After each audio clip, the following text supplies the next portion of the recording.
अपने परमेश्वर का मैं आज बहुत शुक्रगुजार हूँ कि उसने हमें एक अच्छा अवसर दिया है कि हम अपने सब स्कूल के पाठ का अध्ययन मिलकर इस ऑनलाइन सुविधा के द्वारा कर सकते हैं। मैं अपने जो श्रोता हैं और हमारे दर्शक हैं उनका तहे दिल से स्वागत करती हूँ और आपको जय मसीह की और यीशु सहाय प्रभु यीशु मसीह के नाम में कहती हूँ। मैं हमारे जो मेहमान हैं उनका भी मैं स्वागत करती हूँ। इससे पहले कि हम अपने आज के अध्ययन में चलें, मैं एक छोटी सी प्रार्थना करना चाहूँगी। आइए हम प्रार्थना करें। हमारे स्वर्गीय दयालु पिता परमेश्वर, अपने हाथों को जोड़कर नम्रता के साथ तेरे पास आते हैं पिता। जब हम तेरे पवित्र वचन में से सीखते हैं खुदा बाप, तू हमें समझ और बुद्धि दे प्रभु। खास तौर से जो हमारे को सिखाने वाले शिक्षक इस समय हमारे साथ मौजूद हैं प्रभु, तो उनको समझ और बुद्धि दे प्रभु।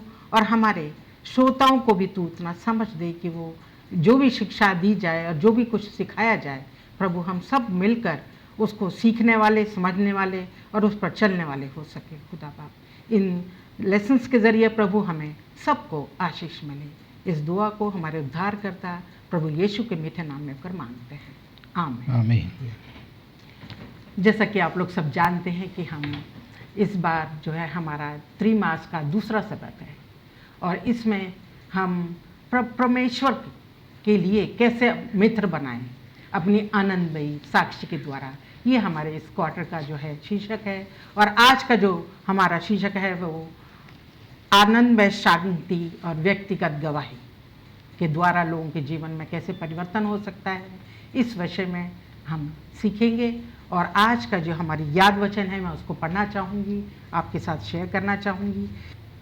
प्रेरितों के काम 4 अध्याय और 20वें पद है, जिसमें इस प्रकार से लिखा है, क्योंकि यह तो हमसे हो नहीं सकता कि जो हमने देखा और सुना है वह ना कहे। ये जो वर्णन हम पाते हैं प्रेरितों के काम में, ये प्रभु यीशु मसीह के चेलों ने कहा है और ये बहुत ज़रूरी है जो कि हम अब अपने अध्ययन में सीखने जा रहे हैं आज की, कि जो हमारी साक्षी है, जो हमारी गवाही है, वो हम लोगों के लिए कितने महत्वपूर्ण रखती है। और हमारे लिए ही नहीं, ये हम जिसके भी हम संपर्क में आते हैं हमारे लोगों की, उसको अगर हम बताएं अपनी गवाही के द्वारा, जो भी प्रभु यीशु मसीह ने हमारे जीवन में परिवर्तन किया है उसको हम दूसरों को साक्षी दें, तो उनके जीवन में भी बदलाव आएगा। तो इस तरीके से जो ये साक्षी है, ये गवाही है, लोगों के लिए बहुत शक्तिशाली है और हमारे लिए बहुत ज़रूरी है कि जब हमारे जीवन में कुछ परिवर्तन आता है प्रभु यीशु मसीह के द्वारा, उसके प्रेम के द्वारा जो उसने हमें दिया है, तो हम चाहते हैं कि औरों के भी जो हमारे लोग संपर्क में आते हैं उनको भी प्रभु यीशु मसीह का मित्र बनाएं और उनको उसके करीब लेकर आएं अपनी गवाही के द्वारा। और अपना जो भी हमने जीवन में जिया है, जो भी हमने सीखा है शिक्षाओं के द्वारा, और उनको हम बता सकते हैं। हमारे आज के अध्ययन में बहुत सी गवाहियाँ हैं जिनके बारे में हम आज सीखेंगे। मेरी मगदलीनी की गवाही, प्रभु यीशु मसीह के चेलों की गवाही और पौलुस की गवाही। इस तरीके से जो गवाहियाँ हैं वो हमें किस तरह प्रेरित करती हैं, ये हम सीखेंगे। आइए हमारा जो आज का अध्ययन, पहला जो हमारा रविवार का शीर्षक है वो है अविश्वसनीय साक्षी। और इसका जो है मैं पास्टर भारती से जानना चाहूँगी कि मार्क 5वें चैप्टर में 19 पद में जो है प्रभु यीशु ने जो है एक व्यक्ति था जो कि बहुत सी दुष्ट आत्माओं से दुखी था और उसको प्रभु यीशु मसीह ने चंगा किया। परंतु वो व्यक्ति जो है उनके पीछे आना चाहता था। जब उसने चंगाई पाई, उसका जीवन बदल गया। परंतु जो है यीशु मसीह ने उसको ये बोला कि नहीं, तुम्हें मेरे पीछे नहीं आना, तुम्हें जो है लोगों को गवाही देनी है। क्यों ऐसा यीशु मसीह ने उसको कहा, ये आप बताएं। मैं यहाँ पर जिसका आपने जिक्र किया, मरकुस की किताब उसका 5 अध्याय उसकी 19 और 20 आयत को यहाँ पर पढ़ना चाहता हूँ।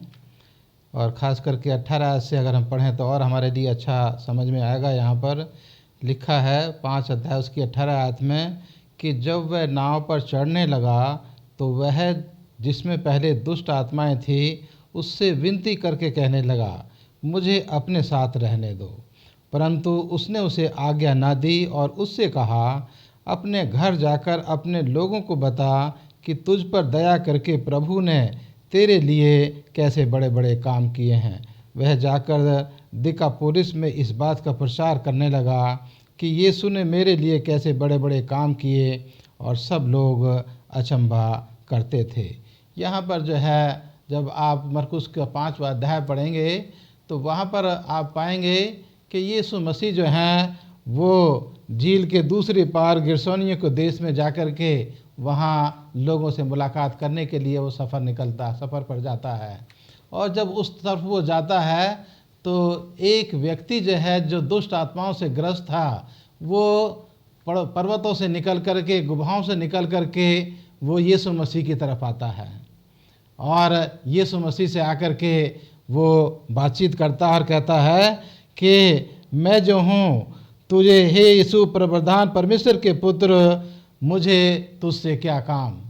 ये दुष्ट ग्रस्त आदमी जो है, व्यक्ति, यीशु मसीह से बात करता है कि मुझे तुझसे क्या काम है। और यीशु मसीह उसके दिल की गहराइयों को पढ़ लेते हैं कि वो यीशु मसीह से क्या चाहता है। और यीशु मसीह जो है उसको, उसकी दुष्ट आत्माओं को निकाल करके उसको वो जो पास में जो सूअर चल रहे थे उनमें जो है वो भेज देता है। और सूअर जो हैं, जैसे ही वो अशुद्ध आत्माएं उनमें समाती हैं, वो भागते हुए टीले पर चढ़े जाते हैं और जाकर के समुद्र में गिर जाते हैं। और वो व्यक्ति जो है, जो अशुद्ध आत्मा से ग्रस्त था, वो जो है ठीक हो जाता है, यीशु मसीह के पास जो है आकर के खड़ा होता है। लेकिन कुछ लोग जब वहाँ पर आते हैं, देखते हैं, अरे ये व्यक्ति जो हमें गाली देता था, जो हमें पत्थर मारता था उठा करके, अब ये आराम से अच्छे कपड़े पहन करके वो यीशु मसीह के साथ जो है वो खड़ा हुआ है। और उसको देख करके वो डरने लगते हैं कि क्या पता ये ठीक हुआ है या नहीं ठीक हुआ है।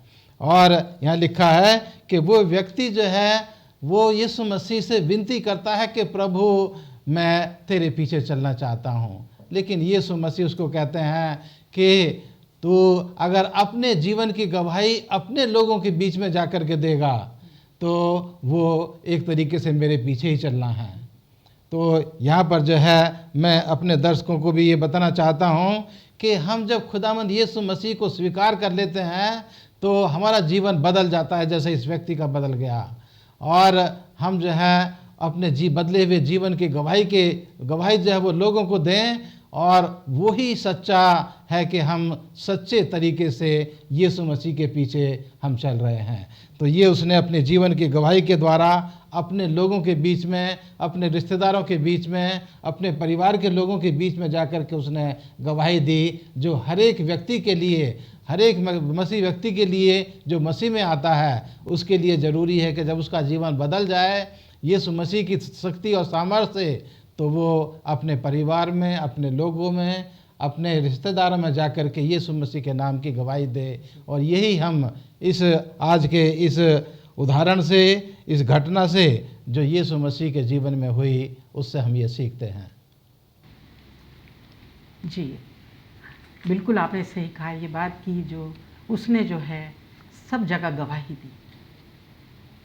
प्रिय मित्रों, मैं आपको ये बताना चाहती हूँ कि यीशु मसीह आज भी सक्षम है हमारे जीवन में, चाहे हमारी कैसी भी दशा हो, कितने बद से बदतर भी दशा हो, वो समर्थी परमेश्वर है। और वो आज भी इतना समर्थ रखता है कि वो हमारे जीवन को बदल सके। तो इसे हमें घबराने और डरने की ज़रूरत नहीं है। हमें प्रभु यीशु के पास आने की ज़रूरत है और अपनी गवाहियाँ जो बदलाव वो लाता है, लाने की ज़रूरत है। आइए, हमारा जो सोमवार का पर्चा है, अध्ययन है, उसका जो शीर्षक है जी उठे मसीह की घोषणा करना। हम इस अध्याय में पाते हैं कि मेरी मगदलीनी ने जो है यीशु मसीह के जी उठने की घोषणा की। और जब वो यीशु मसीह ने जब पता लगा मरियम को कि यीशु मसीह जो हैं वो जीवित हो चुके हैं, तो उसके ऊपर उसकी क्या प्रतिक्रिया क्या हुई, उसने क्या किया और उससे हम क्या सीखते हैं, ये मैं जो है मिस्टर राजस्थान से जानना चाहूँगी। तो प्लीज़ बताएं इस विषय में। जो मरियम की जो प्रतिक्रिया थी, उससे पहले कि मैं आपको ये बताऊं, मैं ये बताना मांगता हूं कि मरियम जो थी वो यीशु मसीह के कब्र पर पहुंची थी। रविवार का दिन था। और सुबह के अर्ली मॉर्निंग में जब सूरज उगा भी नहीं था, तो मरियम और उसके और 2 सखियाँ, वो 3 लोग यीशु मसीह की कब्र पे पहुँचे सुबह सुबह। तो उस समय उनके मन में क्या था, वो बहुत ही निराश थी। तीनों महिलाएं जो थी बहुत ही निराश थी, क्योंकि 3 दिन पहले ही उन्होंने प्रभु यीशु मसीह को क्रूस पर लटकते हुए देखा था, और उनका जो मन था वो बहुत ही दुखी था, और वो जो क्रूस का जो सीन था वो उनके आंखों के सामने घूम रहा था।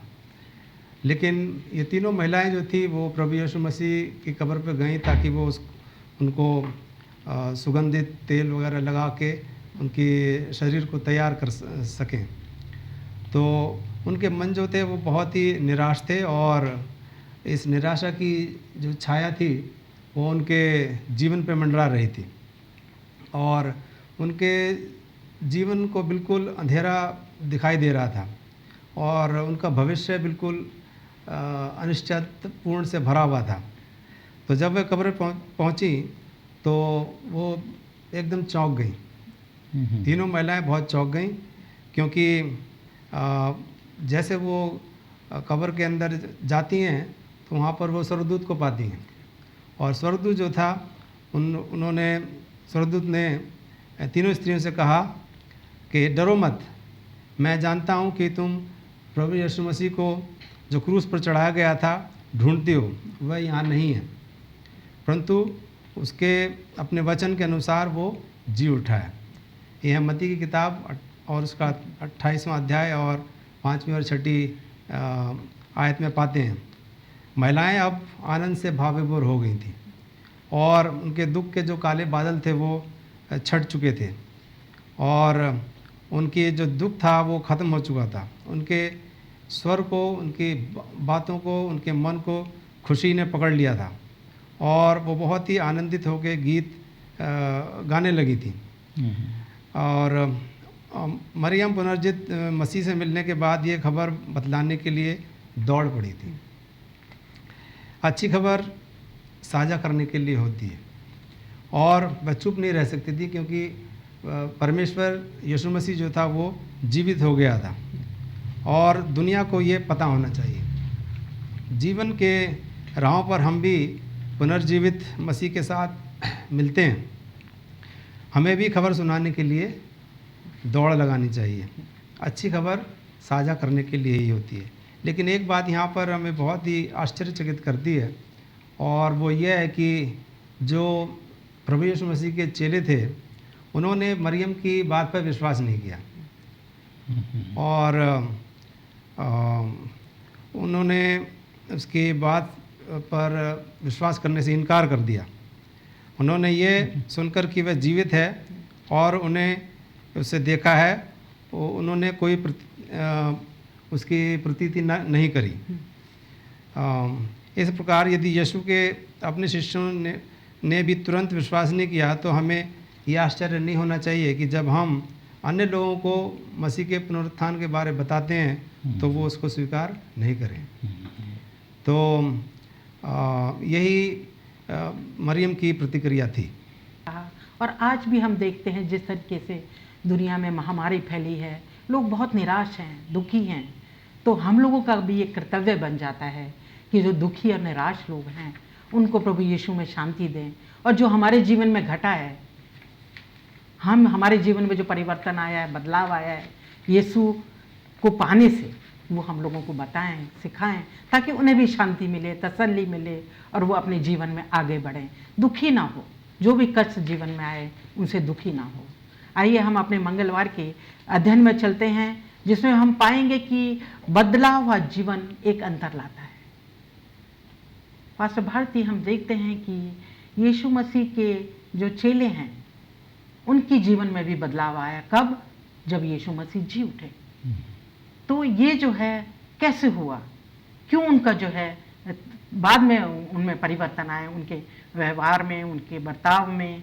पहले वो डरे हुए थे, घबराए हुए थे, मगर जब उनको पता लगा यीशु मसीह जी उठे हैं तो उनके जीवन में बदलाव आ गया। आप प्लीज़ बताएं।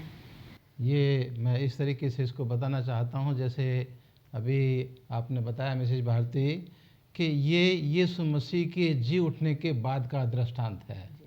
ये घटना जो है जब यीशु मसीह जी उठा और यीशु मसीह ने अपने वादे के मुताबिक अपने चेलों को पवित्र आत्मा दी, और पवित्र आत्मा मिलने के बाद उनका जीवन जो था वो पूरी तरह से बदल गया। और जब पवित्र आत्मा मिलने के बाद वो यीशु मसीह के शुभ संदेश को प्रचार करने के लिए, लोगों को बांटने के लिए अपने घरों से, अपने गांव से, अपने शहर से निकले, तो उनका बदला हुआ जीवन देख करके लोगों को आश्चर्य हुआ, तजुर्बा, उनको लोगों को ताज्जुब हुए। और जैसे आपने अभी यहाँ पर पूछा कि एक बदला हुआ जीवन जो है वो लोगों के बीच में जो एक अंतर लेकर के आता है, एक फ़र्क लाता है कि अगर हमारा जीवन जो है मसीह के रहम और फजल से वो बदल गया है तो वो दूसरों को दिखाई देगा कि हमारा जीवन बदला हुआ है, या आज भी हम वो जीवन जो है वो व्यतीत कर रहे हैं। एक उदाहरण दे करके मैं आपको बताना चाहता हूँ कि पतरस और यूहन्ना जो हैं वो जब मंदिर में प्रार्थना करने के लिए जा रहे हैं तो वो एक अंधे लंगड़े को जो है, वो जन्म के लंगड़े को जो है वो मंदिर की सीढ़ियों पर बैठा हुआ देखते हैं, जो रोज़ लोगों से भीख मांगता था।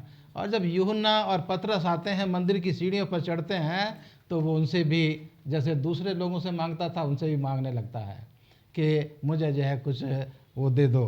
और वो उनकी तरफ देखते हैं और यूहन्ना और पतरस उनको कहते हैं कि देख, हमारे पास सोना और चांदी हमारे पास नहीं है, लेकिन हमारे पास जो कुछ है हम तुझे यीशु मसीह के नाम से जो है वो चंगाई देते हैं।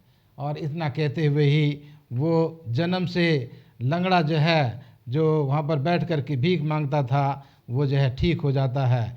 और आने जाने वालों लोगों को जो है वो लोग भी उसको देखते हैं कि कितने वर्षों से ये व्यक्ति यहाँ पर बैठ कर के भीख मांगता था, लेकिन आज यूहन्ना और पतरस ने जो है उनको यीशु मसीह नाम से, यीशु नासरी के नाम से इसको जो है चंगाई दे दी है।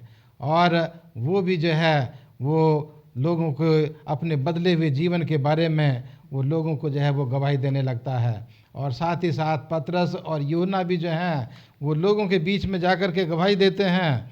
और यहाँ पर मैं एक आयत यहाँ पर पढ़ना चाहता हूँ जो प्रेरितों की किताब उसके 4 अध्याय की यहाँ 19 और 20 आयत में लिखा है, परंतु पतरस और यूहन्ना ने उनको उत्तर दिया, तुम ही न्याय करो, क्या यह परमेश्वर के निकट भला है कि हम परमेश्वर की बात से बढ़कर तुम्हारी बात माने, क्योंकि यह तो हमसे हो ही नहीं सकता कि जो हमने देखा है और सुना है वह ना कहें। ये पतरस और यूहन्ना अपने बदले हुए जीवन की गवाही दे करके वो बता रहे हैं। जब लोग उनको कहते हैं कि अब तुम हमारे बीच में यीशु नासरी के नाम से प्रचार मत करो, लेकिन वो कहते हैं कि अब तुम ही हमारा न्याय करो कि हमने जो कुछ देखा है अपनी आंखों से, जो हमने अपनी कानों से सुना है, हम उसका जो है विश्वास करें, उसका हम प्रचार करें, या हम तुम इंसानों की बात को हम माने। तो यहाँ लिखा है कि यूहन्ना और पतरस जो है, जो वो यीशु मसीह के साथ रहे, जो उन्होंने अपने कानों से सुना, जो उन्होंने अपनी आंखों से देखा, वो इंसानों के मना करने के बावजूद भी वो यीशु मसीह के नाम का प्रचार करते रहे, क्योंकि और उनका असर लोगों के जीवन पर पड़ता रहा, लोगों का जीवन बदलता रहा। तो एक बदला हुआ जीवन, एक मसीह व्यक्ति का बदला हुआ जीवन वो लोगों के जीवन में जो है वो फ़र्क लाता है, उसका प्रभाव लोगों के जीवन में देखने को मिलता है। जी, आपने बताया जिस तरीके से कि जब यीशु मसीह के चेले पतरस और यूहन्ना ने और भी चेले, उनके जीवन में जो बदलाव आया, उन्होंने लोगों को साझा किया उसे, और उसका जो असर कितना हम पाते हैं 4 अध्याय में कि कितने लोगों ने जो है बपतिस्मा लिया और उन्होंने प्रभु यीशु मसीह को स्वीकार किया, उनके जीवन को देख किया, उन्होंने जो है यीशु मसीह को अपने जीवन में स्वीकार किया। आइए हम अपने जो है बुधवार के अध्ययन में चलते हैं और उसका शीर्षक है हमारे अनुभव को साझा करना। मैं राजेश चंद साहब से पूछूंगी कि जो हमारी जो गवाहियाँ हैं उसको हम क्यों साझा करें, हमारे जीवन में जो भी गवाहियाँ घटती, क्या उनका महत्व है, अगर हम उनको साझा करते हैं, लोगों को बताते हैं, तो उसका क्या उन पर असर होता है, वो कैसे प्रभावित करती है उनके जीवन को। जी, हमारे अनुभव को साझा करना ये एक बहुत ही ज़रूरी और महत्वपूर्ण कार्य है हमारे मसीही जीवन का। यदि हम अपने मसीही जीवन में जो हमारे बदलाव आते हैं, जब हम प्रभु यीशु मसीह को पा लेते हैं और उसकी दया हम पर रहती है और हमारे जीवन में जो बदलाव आता है, अगर हम उसको साझा नहीं करेंगे तो दूसरे लोगों के ऊपर कोई असर नहीं पड़ेगा।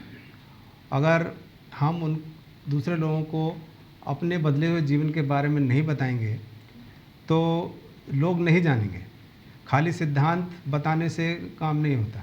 अगर हम सिद्धांत को लेके ही चलें तो वो काफ़ी नहीं है। हमें अपने बदले हुए जीवन के बारे में बताना है लोगों को। जैसा कि हम यहाँ पर पाते हैं प्रेरित के काम उसका 26 में कि राजा अग्रिप्पा के सामने प्रेरित पौलुस को एक कैदी के रूप में हम खड़े हुए पाते हैं। और यहाँ राजा से सीधे बात करते हुए पौलुस ने अपनी व्यक्तिगत गवाही दी, ना केवल यीशु के अनुयायियों के उत्पीड़क के रूप में, क्योंकि हम जानते हैं कि पौलुस जो था वो बदलने से पहले एक उत्पीड़क था। वो लोगों को सताया करता था, परमेश्वर के लोगों को वो बहुत सताया करता था, उनको मारता था। तो पौलुस ने राजा अग्रिप्पा के सामने अपने पुराने जीवन की भी गवाही दी और अपने बदले हुए जीवन की भी उसने गवाही दी। तो पौलुस जो था वो, जैसा कि हम उसकी कहानी जानते हैं, जब वो दमिश्क के रास्ते पर जा रहा था तो वहाँ पर उसका परिवर्तन हुआ।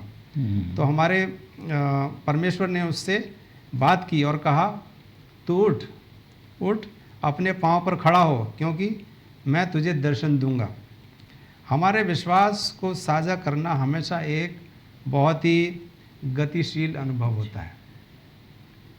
तो पौलुस ने भी ये गवाही दी कि उसका जो जीवन था वो बहुत गतिशील हो गया था, क्योंकि वो बदलने से पहले वो एक उत्पीड़क था, लेकिन बदलने के बाद जब परमेश्वर ने उसको बदल दिया तो उसका जो जीवन था वो बहुत गतिशील हो गया था। ये इस बात का संकेत है कि मसीह ने अतीत में हमारे लिए क्या किया है और हमारे वर्तमान में वो हमारे लिए क्या कर रहा है और हमारे आने वाले समय में, हमारे फ्यूचर में वो हमारे लिए क्या करेगा। तो साक्षी हमारे बारे में कभी नहीं होती। जब भी हम गवाही देते हैं तो ये गवाही हमारी नहीं होती, बल्कि हमारे जो बदलने वाला है, जो परमेश्वर है, उसके बारे में होती है। वह ईश्वर है जो हमारे अधर्म को क्षमा करता है, हमारे रोगों को ठीक करता है, हमारे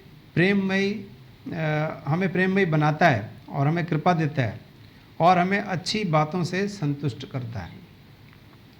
तो साक्षी उसके द्वारा हम पर अद्भुत कृपा की कहानी को साझा करना है। ये नहीं कि हम अपने सिर्फ जीवन के बारे में बता रहे हैं, बल्कि हम उन अद्भुत कार्यों को जो परमेश्वर ने हमारे जीवन में किए हैं, हम उनको साझा करते हैं दूसरों के साथ। ये अद्भुत अनुग्रह के इस परमेश्वर के साथ हमारी व्यक्तिगत मुलाकात का एक प्रमाण होता है, एक संकेत होता है।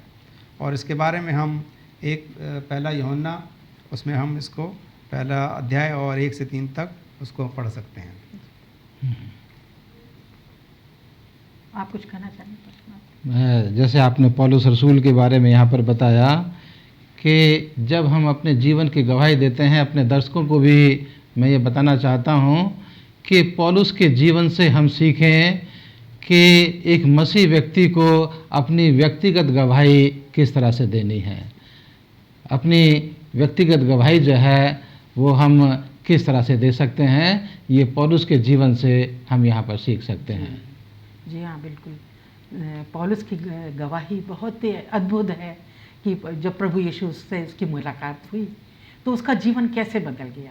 उसके प्रेम को उसने महसूस किया अपने जीवन में, और वो ये चाहता था कि जो प्रेम उसने प्रभु यीशु से पाया है, जो रोशनी उसने प्रभु यीशु से पाई है, वो दूसरों को भी दिखाए। और उसमें वो अटल होकर बिना डरे, उसका राह ही बदल गई और वो मुड़ गया दूसरी तरफ। जो कार्य प्रभु ने उसको सौंपा, प्रभु यीशु ने, उसकी तरफ वो अग्रसर हो गया और उसने अपनी गवाही दी। आइए हम अगले थर्सडे के अध्ययन में चलते हैं। हमारा उसका शीर्षक है एक व्यक्ति व्यक्तिगत गवाही की शक्ति। जैसा कि हम सब जानते हैं कि जो हम अभी भी हमने सीखा भी है कि व्यक्तिगत गवाही जो है बहुत महत्वपूर्ण है।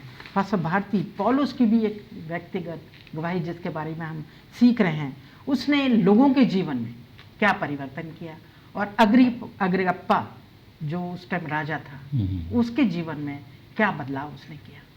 मैं मिसेज भारती बताना चाहता हूँ अपने दर्शकों को भी, अपने तमाम मसीह लोगों को, कि एक व्यक्तिगत गवाही, एक अपनी पर्सनल टेस्टिमनी जो है उसके अंदर बहुत शक्ति है। और उस व्यक्तिगत गवाही को हम किस तरह से दें लोगों के सामने, इसके बारे में मैं 1 मिनट बताना चाहता हूँ कि हम अपने जीवन की व्यक्तिगत गवाही जब लोगों के सामने दें तो अपने गुजरे हुए जीवन के बारे में बताएं कि मसीह होने से पहले हमारा जीवन कैसा था और हमने किस तरह से, दूसरा स्टेप है उसमें कि हमारा मसीह जीवन जो है वो किस तरह से बदला, और तीसरा कि मसीह जीवन बदलने के बाद अब हम कैसा जीवन जो है वो महसूस कर रहे हैं। तो ये 3 खास बातें हैं एक व्यक्तिगत गवाही के लिए, मसीह लोगों के लिए, कि हम जब चर्च में खड़े होकर या किसी समूह के सामने खड़े होकर के अपनी व्यक्तिगत गवाही देते हैं तो उसको कोई काट नहीं सकता, उसके विरोध में कोई बोल नहीं सकता, क्योंकि वो आप अपने जीवन के बारे में बता रहे हैं। और यही हम यहाँ पर पौलुस रसूल के जीवन के बारे में देखते हैं, ये प्रेरितों की किताब उसके 26 अध्याय में, कि राजा के सामने पौलुस रसूल जो है वो अपने जीवन की व्यक्ति गवाही पेश करता है। और उसकी वजह से, पौलुस रसूल की व्यक्तिगत गवाही की वजह से, मैं यहाँ पर पढ़ना चाहता हूँ प्रेरितों की किताब 26 अध्याय की 28 और 29 आयत, ये बहुत ही अच्छी यहाँ पर है। लिखा है कि तब अग्रिप्पा ने पौलुस से कहा, तू थोड़े ही समझाने से मुझे मसीह बनाना चाहता है? तू थोड़े ही समझाने से मुझे मसीह बनाना चाहता है? पौलुस ने कहा, परमेश्वर से मेरी प्रार्थना है कि क्या थोड़े में क्या बहुत में, केवल तू ही नहीं परंतु जितने लोग आज मेरी सुनते हैं, इन बंधनों को छोड़ वो मेरे समान हो जाएं। तो पौलुस रसूल उस भरी सभा में जब अपनी व्यक्तिगत गवाही पेश कर रहा है तो अग्रिप्पा जो है वो उसकी गवाही को सुन करके उसके जीवन पर प्रभाव पड़ता है। लेकिन वो साथ साथ ये भी कहता है कि थोड़ा सा समझाने से ही तू क्या चाहता है कि मैं मसीह के पीछे चलने लगूं। लेकिन पौलुस रसूल की ये दिली इच्छा थी कि, और वो उसको यहाँ पर लिखता है कि मेरी ये दिली इच्छा है कि क्या थोड़ा क्या ज़्यादा, आप ही नहीं हे महाराज, हे राजा, आप ही नहीं बल्कि जितने लोग भी यहाँ पर सुन रहे हैं वो तमाम जो हैं वो अपने बंधनों को तोड़ करके मसीह के पीछे आ जाएं। तो ये एक व्यक्तिगत गवाही की शक्ति है जो लोगों के ऊपर जो है वो प्रभाव डालती है। लेकिन साथ ही साथ हमें ये भी नहीं भूलना चाहिए कि जब हम अपनी गवाही देते हैं तो ज़रूरी नहीं कि उसी वक्त जो है वो सारे लोग जो हैं वो मसीह के पीछे चलने लगेंगे। कुछ लोग हो सकता है कुछ ज़्यादा जानना चाहते हैं, कुछ और ज़्यादा सीखना चाहते हैं, लेकिन कुछ होता है कि एक गीत सुन करके या एक गवाही सुन करके उनका दिल कायल हो जाता है और वो मसीह के पीछे चलने लगते हैं। लेकिन कुछ होते हैं जो और उसमें समझना चाहते हैं और उसके बाद वो मसीह के पीछे आते हैं। तो ये व्यक्तिगत गवाही लोगों के जीवन पर प्रभाव डालती है और लोग उनकी गवाहियों को सुन करके मसीह के शुभ संदेश से कायल होते हैं और मसीह के पीछे चलने लगते हैं। बिल्कुल सही आप बता रहे हैं पास्टर कि ये ज़रूरी है नहीं है कि हम वो हमारी बात को विश्वास करें, क्योंकि जैसे कि हम पाते हैं कि उनके चेलों ने भी विश्वास नहीं किया। तो आज भी ऐसा होगा कि हम बताएंगे तो हो सकता है लोग विश्वास ना करें। उस समय हमें निराश होने की ज़रूरत नहीं है, हमें अपने कार्य को करना है, क्योंकि प्रभु ने हमें एक कार्य दिया है और हमें आज्ञा भी दी है कि हम उस कार्य को करते रहें, चाहे कैसा भी हो। हमें जो हिम्मत से अपने कार्य में अग्रसर रहना है, जो मिशन प्रभु ने हमें दिया है उसको अपनी गवाही के ज़रिए बताना है। आइए हम शुक्रवार के पाठ में चलते हैं और ब्रदर राजेश चंद्र जी से पूछेंगे कि व्यक्तिगत गवाही और बाइबल के सिद्धांतों में क्या अंतर है जब हम अपनी व्यक्तिगत गवाही देते हैं और या अगर हम बाइबल के जो सिद्धांत हैं उसको साझा करते हैं, तो इन दोनों में क्या अंतर है? जी, इससे पहले कि मैं इस सवाल का जवाब दूं, पास्टर भारती ने जैसे हमें बताया, हमें सिखाया कि व्यक्तिगत गवाही जो है वो पूर्ण रूप से होनी चाहिए। हमारे पिछले जीवन की भी और हमारे बदले हुए जीवन की गवाही दोनों ही बहुत महत्वपूर्ण होती हैं। Yes. जब हम दूसरे लोगों को बताते हैं और उनके ऊपर प्रभाव डालना चाहते हैं, उनको हम मसीह के रास्ते पर लाना चाहते हैं, तो ये बहुत ज़रूरी है कि हम अपने पिछले जीवन और हमारा जो वर्तमान जीवन है, बदला हुआ जीवन है, हम उस दोनों के बारे में बताएं। और कभी कभी ऐसा भी होता है कि एक बार में ये संभव नहीं होता है, तुरंत लोग हमारे बात से सहमत नहीं होते हैं, तुरंत विश्वास नहीं कर लेते हैं। जिस प्रकार से कि आपने बताया कि जो चेले जो थे वो प्रभु यीशु मसीह के साथ कब से रहते थे, उनके साथ साथ रहते थे, उनकी रोज़ की बातों को सुनते थे, उनके साथ प्रचार में जाते थे, लेकिन फिर भी आप देखेंगे कि जब प्रभु यीशु मसीह का पुनरुत्थान हुआ तो उन्होंने मरियम की बात पर विश्वास नहीं किया। तो ये बहुत ही आश्चर्यचकित बात है, लेकिन ऐसा होता है, वास्तविक जीवन में होता है। तुरंत प्रभु यीशु मसीह के ऊपर कोई विश्वास नहीं करता है, उसके पुनरुत्थान पर, उसकी बातों पर विश्वास नहीं करता है। तो इसलिए हमें बहुत ज़रूरी है कि हम अपने व्यक्तिगत जीवन की गवाही दें, ताकि लोग हमारे जीवन को देख के, हमारे बदले हुए जीवन को देखकर वो प्रभु यीशु मसीह के पीछे चलने के लिए उत्साहित हो सकें। तो जैसे कि आपने ये सवाल ये पूछा है, तो यहाँ पर मैं आपको बताना चाहूँगा कि प्रेरितों के काम में Ellen G White almost you persuaded me में किताब में उन्होंने ये लिखा है कि मसीही जीवन का सार यीशु के साथ एक रिश्ता है। प्रभु यीशु मसीह के साथ एक रिश्ता है जो इतना समृद्ध और पूर्ण है कि हमें इसे साझा करने की लालसा रखते हैं या लालसा करते हैं। तो हमारे मसीह जीवन का जो सार है वो प्रभु यीशु मसीह के साथ एक रिश्ता है, और यदि हमारा रिश्ता प्रभु यीशु मसीह के साथ बहुत ही दृढ़ है, बहुत ही मजबूत है और बहुत ही समृद्ध है, तभी हमारे अंदर वो लालसा होगी कि हम दूसरों को अपने जीवन के बारे में, बदले हुए जीवन के बारे में दूसरे लोगों को बता सकें। तो ये बहुत महत्वपूर्ण है कि हमारा रिश्ता जो है प्रभु यीशु मसीह के साथ वो बहुत ही दृढ़, बहुत ही समृद्ध होना चाहिए। जैसा कि सिद्धांत आपने कहा कि सिद्धांत सही है और महत्वपूर्ण भी है। डॉक्ट्रिन्स या सिद्धांत जैसे हम बोलते हैं वो बहुत सही हैं और ज़रूरी भी हैं, महत्वपूर्ण हैं, पर यह अनुग्रह द्वारा परिवर्तित और प्रेम से बदला जीवन का स्थान नहीं ले सकता। बदले हुए जीवन का स्थान सिद्धांत जो है वो नहीं ले सकता, डॉक्ट्रिन उस जगह को नहीं ले सकते। जो हमारा बदला हुआ जीवन है वो ज़्यादा प्रभाव डालेगा। ये हाल यानी कि हम सिर्फ सिद्धांत बताएं और उससे हम लोगों को परमेश्वर के पीछे चलने के लिए बोलें, तो ये संभव नहीं है।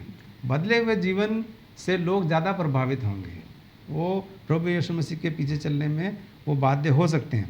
तो एलन जी वाइट जो है ये बहुत स्पष्ट रूप में हमें यहाँ बताती हैं। वो कहती हैं कि उद्धारकर्ता जानता था कि कोई भी तर्क कितना ही तार्किक हो, कठिन दिलों को पिघला नहीं सकता या दुनियादारी और स्वार्थ की परत के माध्यम से तोड़ देगा।